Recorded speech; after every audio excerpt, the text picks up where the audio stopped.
Kalinya putusan Mahkamah Konstitusi ini selalu menjadi kejutan ya.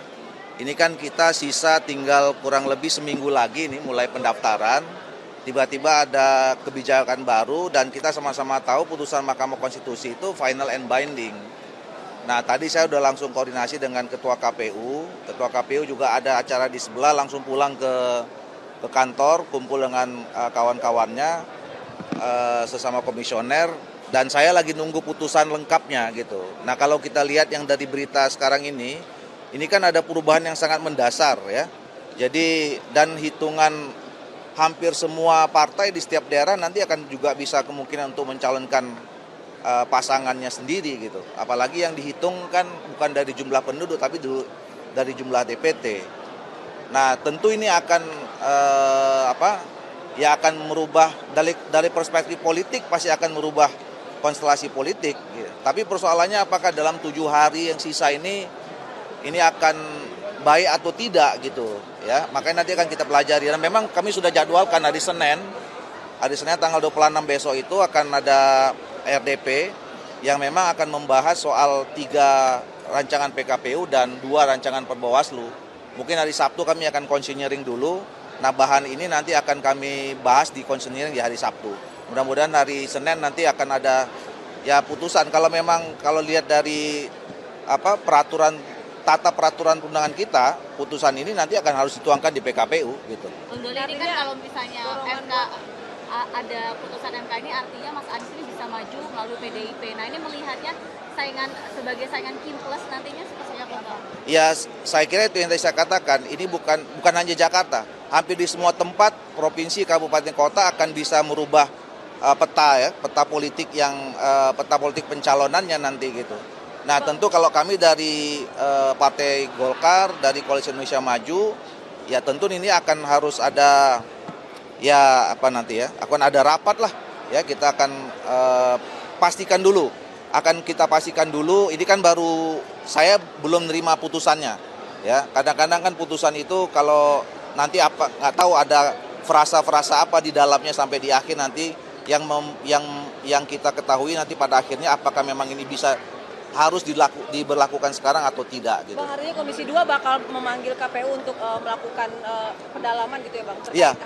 Iya, hari Senin. Ya, tadi sebetulnya kita udah agendakan hari Senin itu membahas 3 rancangan PKPU termasuk terutama yang logistik ya. Tapi kalau ini kan nanti akan merubah PKPU yang kemarin ya. PKPU yang kemarin sudah kita sahkan gitu. Nah sekaligus lah nanti hari Sabtu kita konsinyering, nanti hari Senin kita RDP. Mungkin apakah Golkar sudah memetakan akan ada perubahan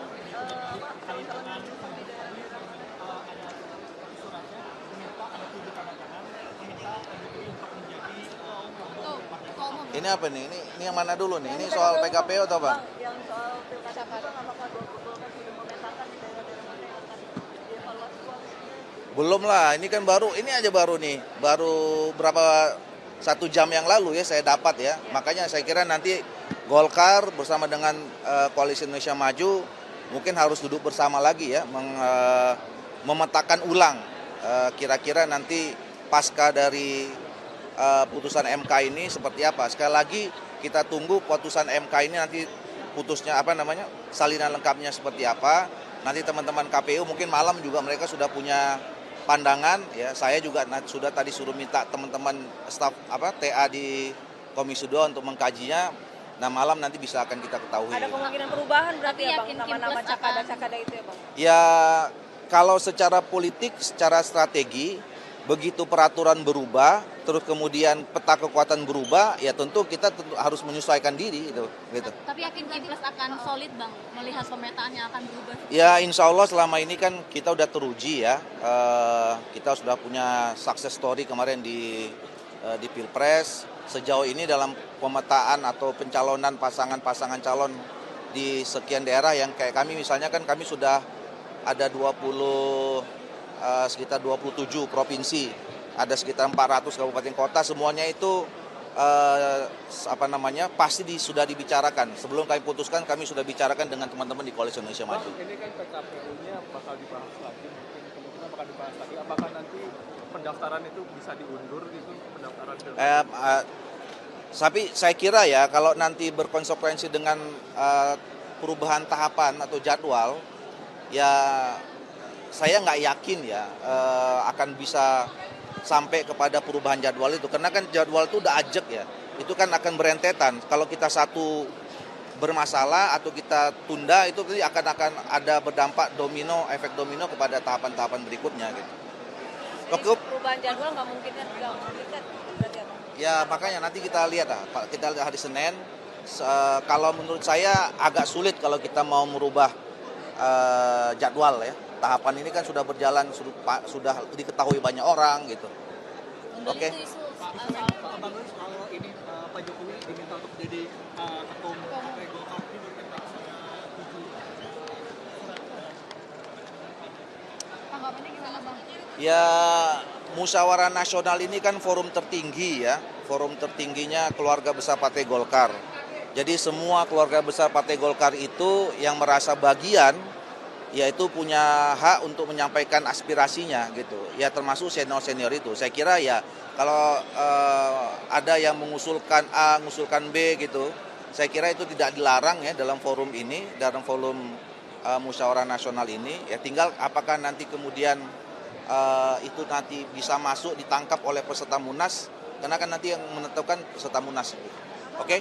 Cukup ya. Ini sekarang MK memutuskan bahwa partai yang tidak punya kursi di DPRD ini bisa mencalonkan gubernur. Artinya ini kan PDIP bisa mencalonkan Pak Anies ya Pak ya. Ini apakah menjadi ancaman untuk Kimples? Saya hanya boleh komentar ada dua hal. Tentang acara ini dan tentang MPR. Ya, saya baru membaca, mendengar dari media juga, jika itu memang menjadi sebuah keputusan, tentu satu harus dihormati kan, karena kan Mahkamah Konstitusi adalah institusi negara yang mereview urusan perundang-undangan termasuk pilkada. Kalau itu bisa membuat lebih banyak lagi calon-calon pilkada di seluruh Indonesia, termasuk di Jakarta, yang diuntungkan adalah warga. Ya. Karena kan warga akan disuguhi oleh adu gagasan. Makin banyak gagasan yang solutif untuk permasalahan wilayahnya kan makin bagus. Saya tidak masalah, karena dengan banyak sedikit pun selama itu sesuai aturan tentunya harus dilakoni. Waktu wali kota Bandung saya 8 pasang, banyak sekali. Ada independennya juga. Waktu Pilgub Jawa Barat 4 pasang, juga nggak ada masalah. Nah di Jakarta dengan dinamikanya mau sedikit mau banyak, tentunya kita lihat hasil akhir di pendaftaran. Setelahnya yang penting guyup gitu ya, solutif, jangan ada caci maki, ada hal-hal negatif. Anggap pilkada itu adalah sebuah pesta demokrasi.